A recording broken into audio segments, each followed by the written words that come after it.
estos versículos del mes de marzo. Hebreos capítulo 9, versículo 25 y 28, y leemos todos. Ahora, en la consumación de los siglos, se presentó una vez para siempre por el sacrificio de sí mismo, para quitar de en medio el pecado, y aparecerá por segunda vez sin relación con el pecado, para salvar a los que le esperan. Hebreos capítulo 9, versículo 25 y 28. El Señor bendiga su palabra. Muchas gracias, podemos sentarnos. Muy amables.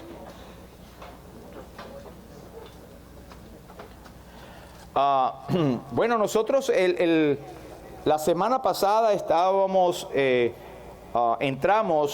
por lo menos a la introducción de esta historia en el libro primero de Samuel, capítulo 7, y quiero que nos vayamos allí porque nuestro tema es buscando nuestro Ebenezer. Y yo decía que nosotros tenemos no es que es una cosa mala, pero una falsa interpretación de lo que significa Ebenezer, y todos anunciamos el versículo y creemos que Ebenezer significa porque hasta aquí nos ayudó Jehová. Eso fue un momento en que Samuel pudo hablarlo y decirlo de lo que había acontecido, pero Ebenezer significa otra cosa. Vamos al libro primero de Samuel, por favor, en el capítulo 7. Libro de Samuel, capítulo 7. Una breve introducción. Nosotros la dimos el domingo pasado, pero quiero tocar estos puntos. ¿Cuál era la situación histórica, geográfica, social, espiritual de la nación de Israel en aquel momento? Usted puede leer que, por ejemplo, en el versículo 1 del capítulo 3 del primero libro de Samuel, dice que escaseaba en aquellos días la palabra de Jehová y no había visión con frecuencia. Ahí lo tienen en la pantalla. Esta es la condición, esta resume la condición.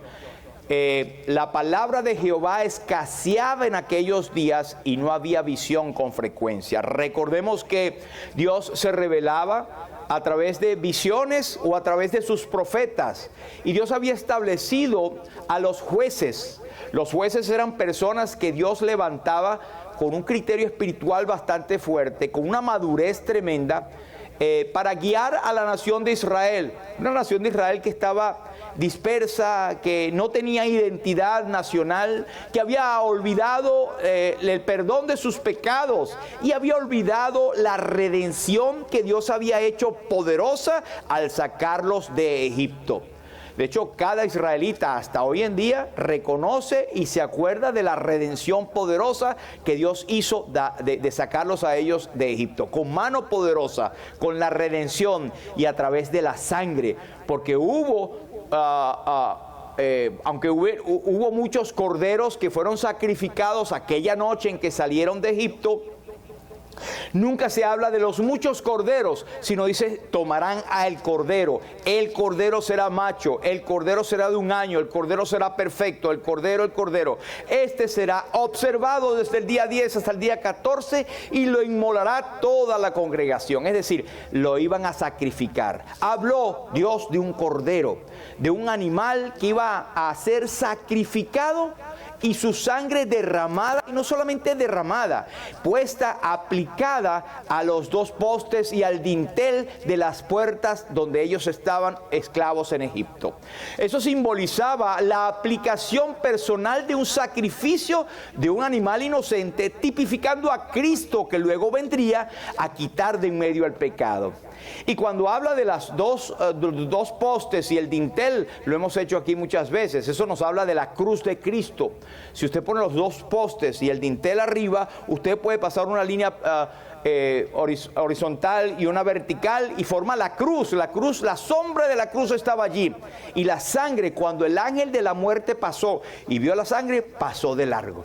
Había mucha gente que decía, caramba, voy a poner esa sangre ahí, pero ¿será verdad que voy a salvarme? Bueno, podía no tener la suficiente fe, pero cuando el ángel veía la sangre derramada puesta allí, pasaba de largo. Y hay muchas personas hoy en día que En algún momento dudan de la salvación. Los creyentes en Cristo, muchas veces tenemos dudas. ¿Y seré verdad yo salvo de esa condenación que viene? Yo me siento pecador todavía, aunque confesé a Cristo como mi Señor y Salvador. Pero ¿será de verdad que me puede sostener? Él es poderoso para sostenernos. Y dice en el libro de Hebreos, por lo cual puede también salvar perpetuamente a los que por Él se allegan a Dios, viviendo siempre para interceder por ellos. Nuestro Salvador es el poderoso Dios. Entonces, aunque a veces fallamos, aunque a veces tenemos pensamientos, ¿será que me sostiene? ¿Será que soy salvo? La sangre está allí, la sangre fue aplicada y la sangre fue creída y tu corazón y tu vida fue limpiada. Ahora, cosa diferente es aquel que nunca ha hecho su profesión, nunca se ha puesto a analizar, yo soy un pecador o una pecadora perdida, yo necesito arrepentirme de mis pecados y creer al mensaje del Evangelio. ¿No hay otra? El hombre puede inventar miles de fórmulas extrañas, o portarte bien, o hacer esto o el otro, o practicar una religión, inclusive leer la Biblia, ir a la iglesia, tener familiares evangélicos, cristianos, ser piadoso o piadosa. Eso no salva. La Biblia dice que por gracia sois salvos por medio de la fe. Y esto no de vosotros, pues es don de Dios, no por obras, para que nadie se gloríe. La salvación está latente y hoy en día se predica. Y el Señor nos guarde de algún día pararnos de predicar en este púlpito la salvación en Cristo, el santo evangelio. Es el único que nos salva. Pero ese evangelio estaba allí inmerso en esta situación que estamos viendo.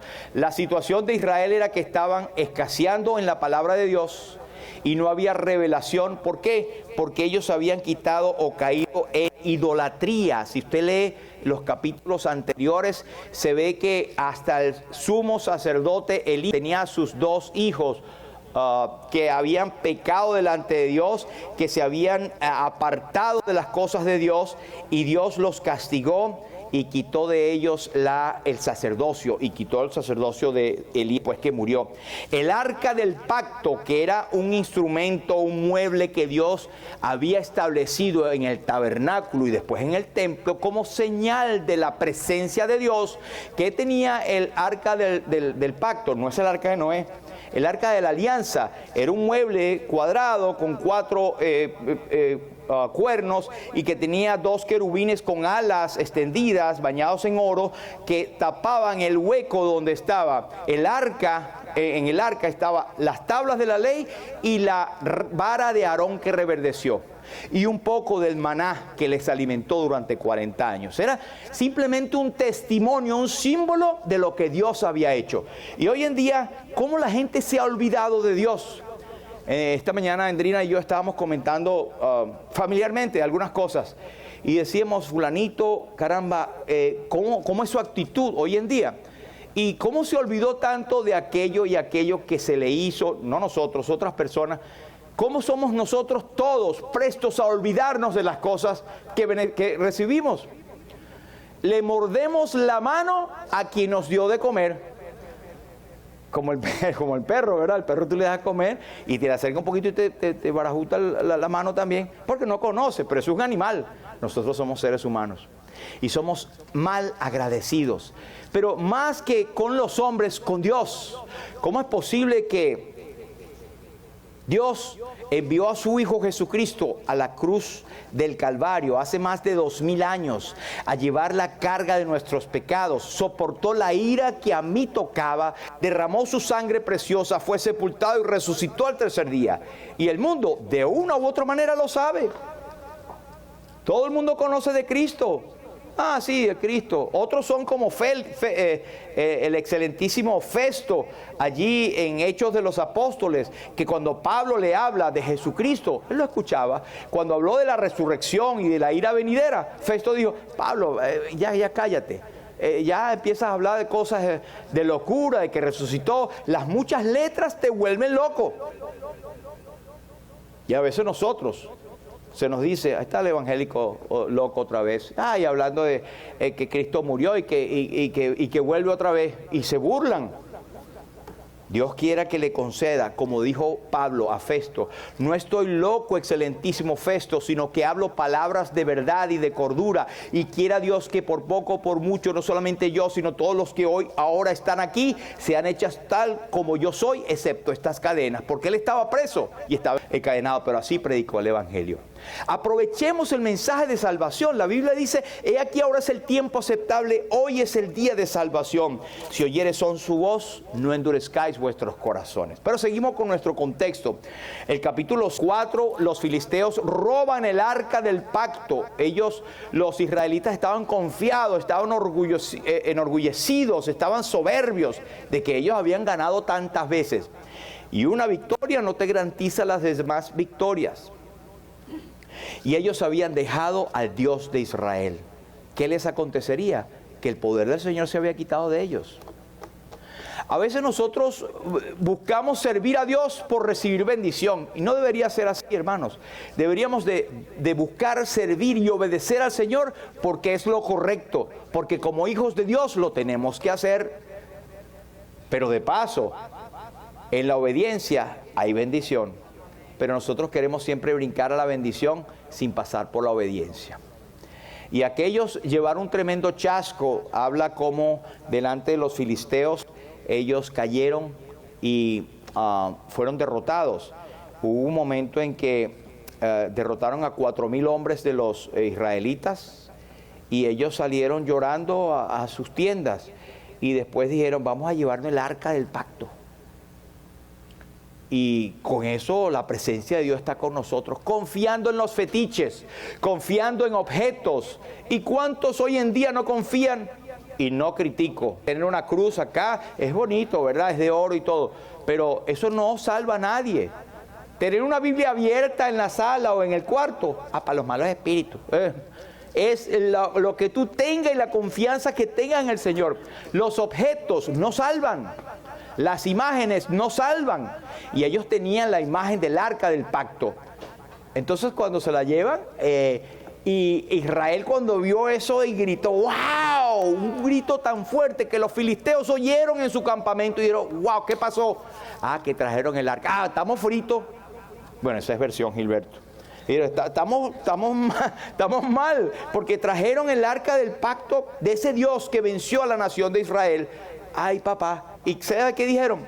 Vamos a portarnos como hombres valientes y vamos a darle con toda la fuerza, porque seguro que vamos a ser vencidos. Sin embargo fueron, ¿saben qué? Derrotaron creo que a 30,000 de los israelitas. Entonces allí llegamos al capítulo 7, donde ellos, previamente los filisteos dijeron: nos derrotaron porque Israel los venció.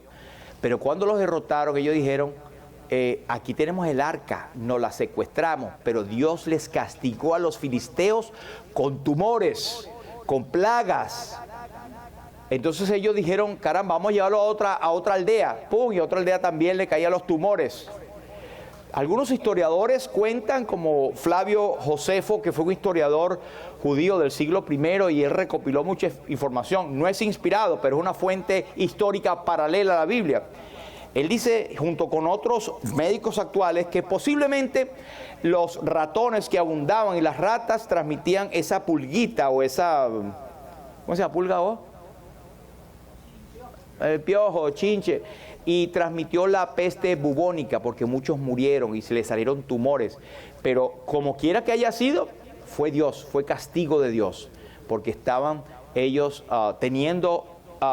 el arca de la alianza que no les correspondía. Entonces ellos entregaron el arca y cuando Israel lo recibió, pues no voy a entrar en detalles, pero ahí está en el capítulo 7, versículo 1, que dice, y vamos a leer por favor, capítulo 7, versículo 1 de 1 de Samuel, dice: vinieron los de, aquí está en la pantalla, Kiriat Jearim, y llevaron el arca de Jehová y la pusieron en casa de Abinadab, situada en el collado, y santificaron a Eleazar su hijo para que guardase el arca de Jehová. Desde el día que llegó el arca a Kiriat Jearim pasaron muchos días, 20 años, y toda la casa de Israel, ¿qué hacía? Lamentaba en pos de Jehová. Habló Samuel, que era el juez que Dios había levantado, un hombre de Dios, Habló Samuel a toda la casa de Israel diciendo: si de todo vuestro corazón os volvéis a Jehová, quitad los dioses ajenos y a Astarot de entre vosotros, y preparad vuestro corazón a Jehová, y solo a él servid, y os librará de la mano de los filisteos. Obediencia trae bendición. Versículo 4. Entonces los hijos de Israel quitaron a los Baales y a Astarot, y sirvieron solo a Jehová. Y Samuel dijo: reunid a todo Israel en Mizpa, y yo oraré por vosotros a Jehová. Y se reunieron en Mizpa, y sacaron agua, y la derramaron delante de Jehová, y ayunaron aquel día, y dijeron allí: contra Jehová hemos pecado. Y juzgó Samuel a los hijos de Israel en Mizpa. Cuando oyeron los filisteos que los hijos de Israel estaban reunidos en Mizpa, subieron los príncipes de los filisteos contra Israel. Y al oír esto, los hijos de Israel tuvieron temor de los filisteos. Entonces dijeron los hijos de Israel a Samuel: no ceses de clamar por nosotros a Jehová nuestro Dios, para que nos guarde de la mano de los filisteos. Y Samuel tomó, ¿qué? Un cordero de leche, es decir, un corderito inocente, y lo sacrificó entero en holocausto a Jehová. Y clamó Samuel a Jehová por Israel, y Jehová, qué bendición. Y aconteció que mientras sacrificaba el holocausto, los filisteos llegaron para pelear con los hijos de Israel. Mas Jehová tronó aquel día con gran estruendo sobre los filisteos, y los atemorizó, y fueron vencidos delante de Israel. Y saliendo los hijos de Israel de Mizpa, siguieron a los filisteos, hiriéndolos hasta abajo de Bet-car. Tomó luego Samuel una piedra y la puso entre Mizpa y Sen, son dos lugares, y le puso por nombre Ebenezer, diciendo: hasta aquí nos ayudó Jehová. Así fueron sometidos los filisteos y no volvieron más a entrar en el territorio de Israel. Claro, por un tiempo. Y la mano de Jehová estuvo contra los filisteos todos los días de Samuel, y fueron restituidas a los hijos de Israel las ciudades que los filisteos habían tomado a los israelitas desde Ecrón hasta Gad, e Israel libró su territorio de mano de los filisteos, y hubo paz entre Israel y el amorreo. Hasta aquí el Señor bendiga su palabra. Entonces, tenemos allí que el arca puesta en la casa. Al estar el arca allí, ese símbolo les hizo a ellos resonar: tenemos una responsabilidad ante Dios, les hemos abandonado. Y es allí donde usted ve en el versículo 2 que toda la casa de Israel lamentaba en pos de Jehová. Lamentablemente no fue tan rápido, pasaron 20 años para que la nación de Israel se diera cuenta de que estaban lejos de la presencia de Dios. Y eso no prescribe. El pecado no confesado no prescribe, no pasa de moda, no se quita, no se borra solo. Entonces el versículo 2 nos habla de que ellos se lamentaban. Luego vino Samuel. Siempre Dios se guarda y trae a alguien, un predicador, en este caso un profeta, que era el juez, o la misma palabra que nos está advirtiendo. Y él dijo: mira, aquí está la radiografía de ustedes y la solución. Si, versículo 3, si de todo vuestro corazón os volvéis a Jehová, y quitad los dioses ajenos y a Astarot de entre vosotros, y preparad vuestro corazón a Jehová, y solo a él servid, él os librará de la mano de los filisteos. Así que esto es lo que significa Ebenezer, que era lo que Samuel estaba diciendo: si ustedes hacen eso, van a tener su Ebenezer. Ebenezer proviene del hebreo hacer, que se traduce como piedra de ayuda o piedra de protección. Usted puede poner en su Biblia Ebenezer, piedra de ayuda o piedra de protección. Luego Samuel le dio una interpretación a aquel momento, y en aquella piedra él sacrificó un cordero, y por eso puso el nombre de Ebenezer. Y dijo: esta es una piedra donde Dios nos ha protegido. Voy a a rememorar este tiempo como que hasta aquí nos ayudó Jehová. Entonces la piedra significa la gratitud, significa la memoria y la ayuda de Dios. Fíjense una cosa, los símbolos son bien bonitos, son mientras los usemos correctamente. Nosotros cuando participamos de la cena del Señor, ¿qué es eso? ¿Se convierte Cristo, el pan se convierte en Cristo? ¿En la copa que tomamos se convierte en sangre? Eso es un símbolo. ¿Y qué nos recuerda la cena del Señor? La muerte de Cristo. En el pan, Cristo mismo los dijo, esto es mi cuerpo que por vosotros es entregado, es partido. Y nos recuerda el sacrificio de Cristo, pero eso no hace nada.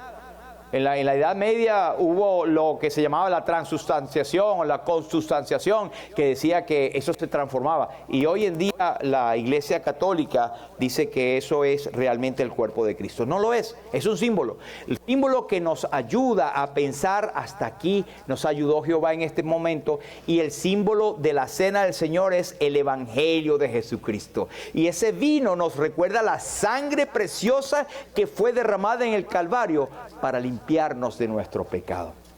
Así que tú puedes ser salvo o salva hoy si no tienes esa experiencia. Es de confesar tus pecados a Cristo y recibirle allí en tu corazón al arrepentirte de tus pecados. Es muy fácil, pero esa fue la fórmula que Dios, por medio de el juez Samuel, le dijo a ellos allí: quiten los dioses. Eso era contrición. Toda la casa de Israel, todos, sin excepción, sintieron que el Espíritu Santo les habló. Toda la casa de Israel lamentaba en pos de Jehová. Estaban constreñidos. Usted no va a ser salvo si usted no reconoce que es un pecador perdido. Así como usted no va a comer si no tiene hambre. Bueno, algunos dicen, sí, para más tarde. 2, confesión. Contra Jehová hemos pecado. Confesar.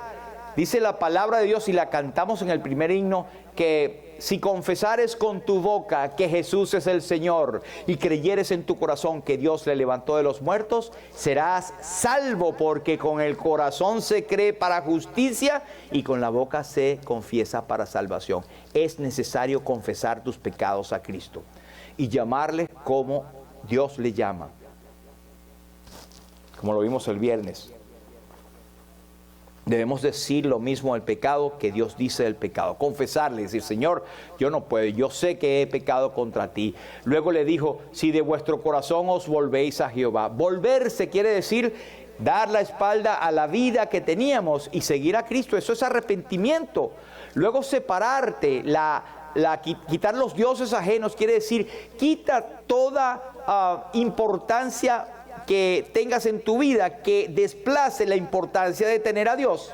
El Señor Jesucristo dice en Mateo 6:38, buscad primeramente el reino de Dios y su justicia, y todo lo demás vendrá por añadidura. Te digo con la autoridad de la Biblia, no existe ninguna otra cosa más importante en tu vida que Cristo, que la salvación en Cristo.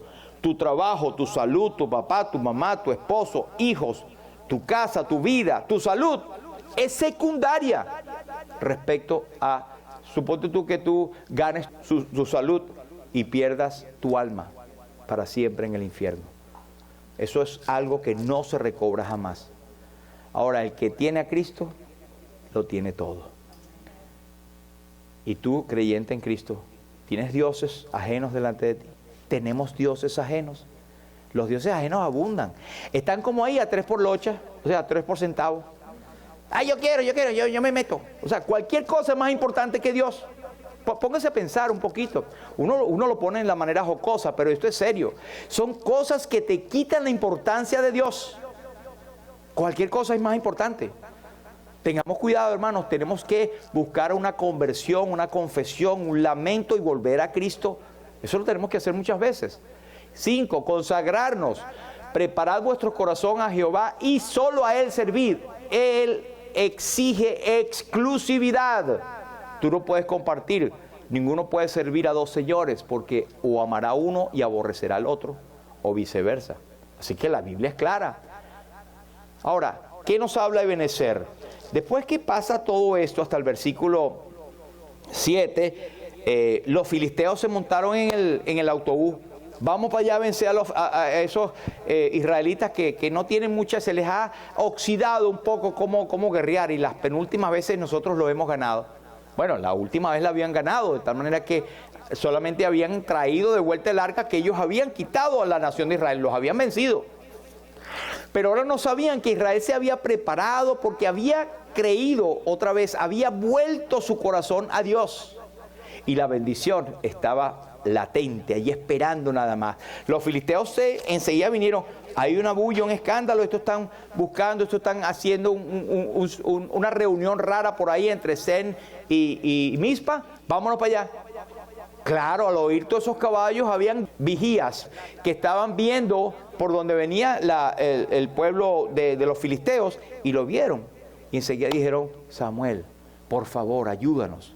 Nosotros estamos oxidados en la guerra y estamos compungidos de corazón, pero ora por nosotros, porque vienen los filisteos y estamos cocinados. Otra versión. Estamos fritos. Y Samuel dice: tomó un cordero del lecho y lo sacrificó entero en holocausto a Jehová, y clamó Samuel a Jehová. Esto nos habla, hermanos, de el enemigo queriendo arrebatarnos la bendición. Exclusivamente pensamos en el enemigo cuando, fíjense, todas las veces que Dios estaba por cumplir su palabra, el enemigo creía que le podía estorbar los planes. Y cuando dice que, Dios envió a su hijo y él preguntó a Herodes dónde nacería el Mesías. En Belén. ¿Qué hizo Herodes? Mandó a matar a todos los niños, más o menos de edad, menores de 2 años, para calcular que era el enemigo tratando de erradicar el evangelio, tratando de erradicar a Cristo. Y cuando estaba en la cruz del Calvario, pues, esto no está en la Biblia, pero uno se lo imagina en la película de Mel Gibson, cuando sale aquel como espanto, que es como el enemigo alrededor de los demás, como viendo en todo momento cómo puede estorbar la obra de Dios. Y eso es real, el enemigo está tratando de estorbar la obra de Dios. Es más, él está tratando ahorita de que lo que tú estás oyendo de su palabra, seas creyente o no, te lo trata de quitar, te trata de poner algo en tu pensamiento, te trata de poner algo más importante, te trata de estorbar tu vida, poner propagandas a lo que está siendo dicho en este mañana. ¿No es así? Usted en su mente diga: Señor, reprende al enemigo. Yo quiero oír la palabra del evangelio y quiero apropiarme de la bendición de seguirte a ti, de obedecerte, pero tengo que arrepentirme. Él sacrificó un cordero, y eso nos habla del evangelio. El evangelio, el sacrificio que Cristo hizo como cordero de Dios que quita el pecado del mundo, fue suficiente para quitar de en medio el pecado, para quitar el pecado del mundo. Fue un cordero que fue sacrificado una vez y para siempre, y aparecerá por segunda vez sin relación con el pecado para salvar a los que le esperamos. Entonces ahí está el Evangelio, capítulo 9. Los pecados de Israel habían sido cargados como simbólicamente en aquel cordero que estaba siendo sacrificado. Y Dios oyó. El versículo 9, Jehová le oyó al final. Yo estoy seguro que si no hubiese habido el versículo 3, 4 y 6, no hubiese habido el versículo 9 al final, Jehová le oyó, ni mucho menos el versículo 11, donde todos fueron vencidos, aquellos filisteos. Es decir, para que Dios esté a tu lado, dice la palabra de Dios en Santiago, que nosotros debemos saber que el enemigo viene contra nosotros, pero dice que hay que resistir al enemigo y someterse a Dios, y Él huirá de nosotros. Ellos se sometieron a Dios y el enemigo llegó y fue vencido. ¿Cómo está tu vida ahora? ¿Cómo está? ¿Qué cosas tienes en tu vida? Uno, que te aparten de la presencia y de la comunión con Dios. Aquí no estamos para jugar a nadie, mucho menos yo. Es la palabra de Dios la que nos toca el corazón. Es como un espejo que nos hace meditar. ¿Cómo estoy yo? ¿Qué es lo que tengo en mi vida que estorba que yo no sirva al Señor? Que yo sirva al Señor a medias, que yo no sirva al Señor completamente, que yo no tenga, Cristo no tenga toda mi devoción. Nosotros decimos: Cristo es mi Señor, pero realmente es así. ¿Qué nos está parando? ¿Saben qué? Es que hay muchas cosas que nosotros hemos dejado de entrar en nuestras vidas. Y eso me pasa a mí, le pasa a todo el mundo. Pero hay que identificarlos y sacarlos. Hay que saber, mi pecado te declaré, oh Señor, y no encubrí mi iniquidad. Dije, confesaré mis transgresiones al Señor, y tú perdonaste la maldad de mi pecado. A veces no sabemos de verdad, y podemos orar, enséñame tú, Señor, lo que yo no veo. Y si hice mal, no lo haré más. Y nos vamos a la primera carta de Juan, que si decimos que no hemos pecado, nos engañamos a nosotros mismos y le hacemos a Él mentiroso, y la verdad no está en nosotros. Pero si confesamos nuestros pecados, Él es fiel y justo para perdonarnos y limpiarnos de toda nuestra maldad. Y la sangre de Jesucristo, su Hijo, nos limpia de todo pecado. Ahí está el Evangelio. ¿Cómo fueron ellos salvos? Por un cordero que ellos creyeron que ese cordero, puesto por Dios como sacrificio que Samuel hizo en ese momento, pues derramó su sangre y la ira de Dios cayó sobre ese corderito inocente. Era el Evangelio estaba allí, y es el Evangelio actual que nosotros tenemos. Ese cordero no es ningún corderito, el Cordero de Dios poderoso que inocentemente llevó nuestros pecados en la cruz del Calvario. Que Dios le castigó a Él, Dios derramó toda su ira sobre Cristo, pensando en cada uno de nosotros, los que íbamos a oír el Evangelio y le íbamos a aceptar, a agarrar, como dice el apóstol Juan, echar mano de la vida eterna, tocante al verbo de vida, lo que oímos, lo que sentimos, lo que vimos, tocante al verbo de vida. Y dice en otra parte que para que echéis mano de la vida eterna, pues Él no está lejos de cada uno de nosotros. Como creyente, hermanos, Cristo está cerquita de nosotros. No tenemos que ir muy lejos, lo tenemos a nuestro lado. Y allí estaba, ellos habían sido vencidos. ¿Por qué? Porque estaban en desobediencia y en pecado. ¿Cómo está tu vida? ¿Sientes que la bendición está como parada? Y no confundamos, porque esto es un tema bastante profundo y tiene muchas variantes. Pero no toda situación que estemos pasando, enfermedad o dificultad, es castigo de Dios. Eso le encanta a la gente decir, para levantar el dedo y decir que tú estás mal. Job no había pecado. Y Job pasó por una tragedia tremenda, yo creo que cual ningún hombre ha pasado jamás. Y no era pecado. Dios estaba probando su fe. Y estaba dándole testimonio a aquellos hombres que llegaron también creyéndosela más sabios que todos. Y ellos, más bien, Job tuvo que orar por ellos después. Así que hay variantes, hermanos. No toda enfermedad es castigo, no. Eso es muy limitado, pero Dios sí tiene formas de hacernos saber que debemos prestar atención a las cosas. Él tiene formas de hacerlo saber. Y usted lo sabe, Entonces debemos amistarnos con el Señor. Dice que después el versículo 10, que mientras Samuel sacrificaba el holocausto, cuando llegaron los filisteos a pelear, pues Dios envió algo sobrenatural. Mire, Dios, el poderoso, el creador de todas las cosas, el soberano, puede hacer cosas cuando tú crees, no, pero ¿cómo vamos a salir de este asunto? No, esto no puede ser. Esto es demasiado complicado, no. Y algunos se atreven a decir, no, que yo creo que ya Dios me abandonó. Pues a mí y al pato Donald. Dios es poderoso, es el creador, y si necesita hacer un milagro, pues lo hace para ti. Lo hace. Dios puede mover lo que tenga que mover por sus hijos. Y hay testimonios que no da tiempo de contarlo acá, de personas que han visto, y usted mismo lo ha visto en situaciones de su vida, como Dios ha actuado en milagros. Amén. Dios es tan bueno, ¿verdad? Dios es sabio. Y yo estaba meditando en este versículo de Proverbios que el hombre, déjame buscarle aquí porque... La insensatez del hombre tuerce su camino, y luego contra Jehová se irrita su corazón.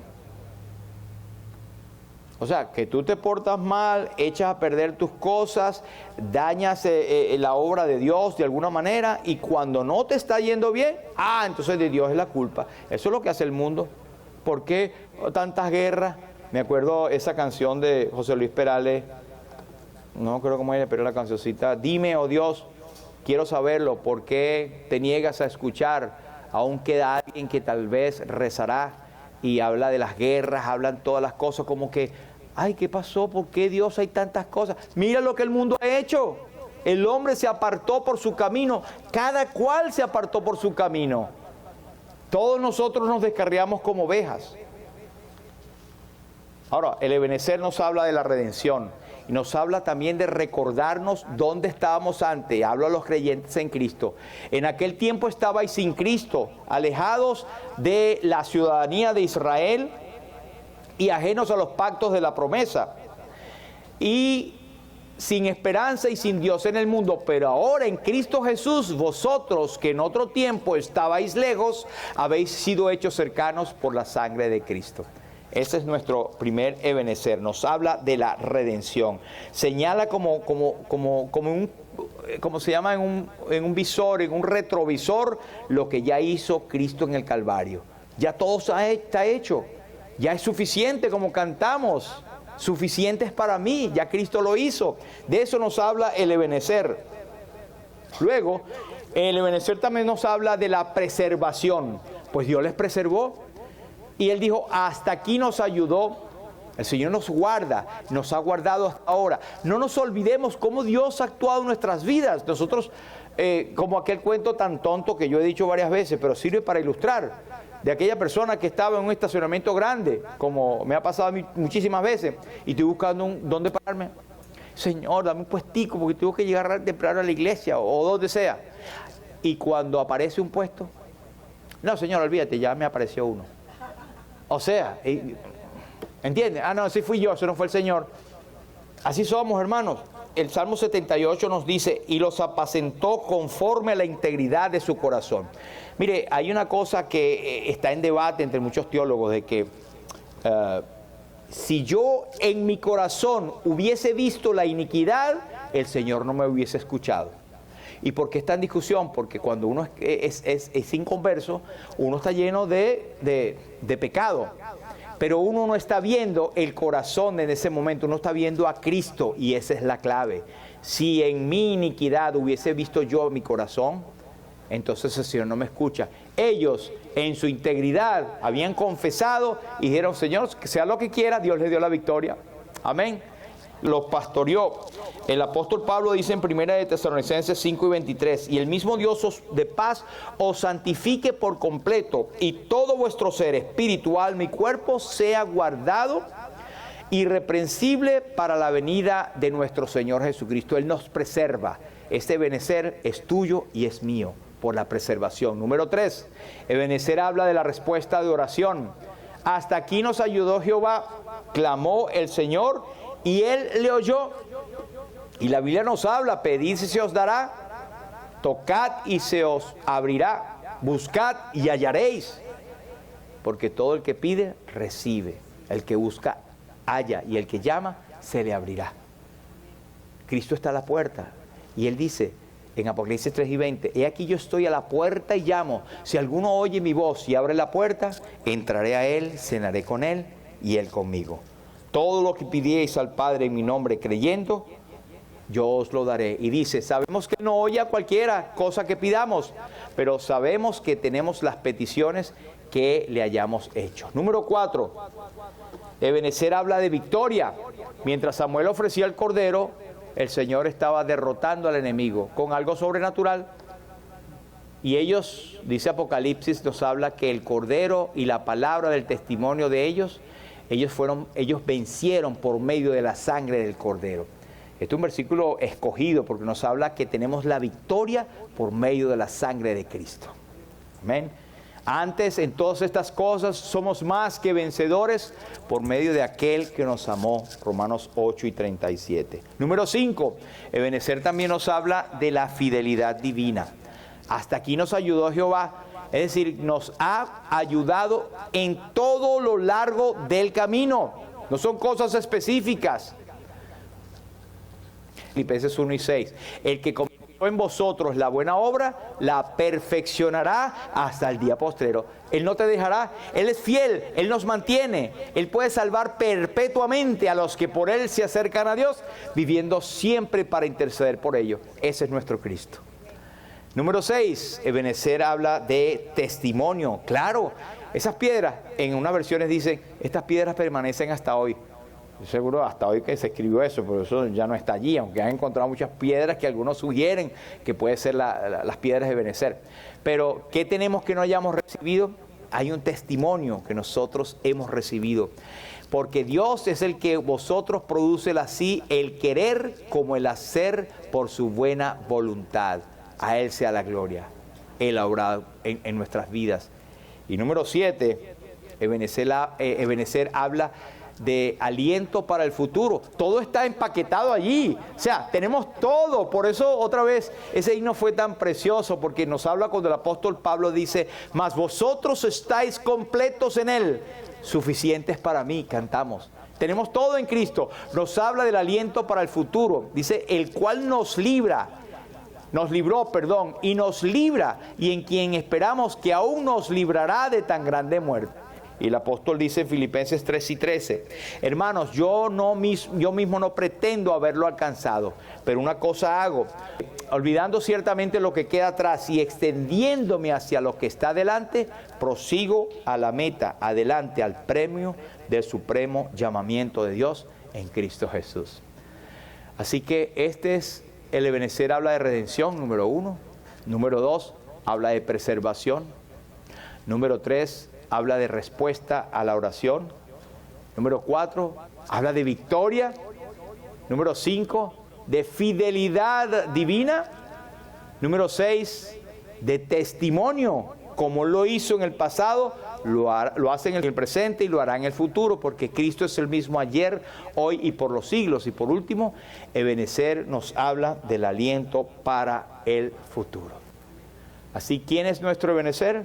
Todo lo puedo en Cristo que me fortalece. Oremos. Padre, te damos las gracias, Señor, por tu palabra. Gracias por este Ebenezer tan precioso que tenemos como ejemplo en la antigüedad con aquellos hombres, Señor, que reconocieron su condición y se confesaron delante de ti, Señor, y obtuvieron perdón por aquel sacrificio. El Evangelio, el protoevangelio, el inicio del Evangelio estaba en cada una de las páginas, está en cada una de las páginas del Antiguo Testamento. Ellos fueron salvos, ciertamente, por Cristo, por el mismo Cristo que hoy tenemos nosotros. Solo que ellos lo veían a futuro y nosotros vemos en retrospectiva, en algo que ocurrió ya en el pasado. Pero gracias, Señor, porque el centro de todo es la cruz de Cristo. Gracias porque tenemos la victoria, tenemos el consuelo, tenemos la protección, tenemos el testimonio, tenemos la fidelidad y tenemos que tú nos guardarás a pesar de nosotros mismos.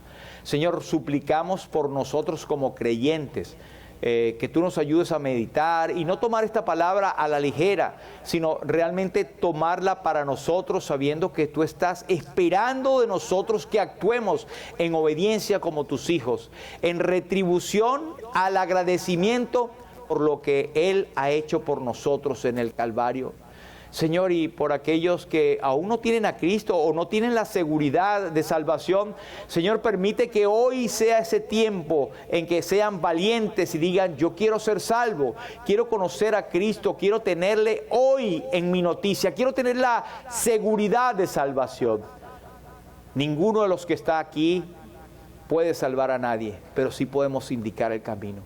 Señor, te pedimos que hoy tú actúes en los corazones de cada uno de nosotros para arrepentimiento, dejar el pecado y servirte como tú lo mereces.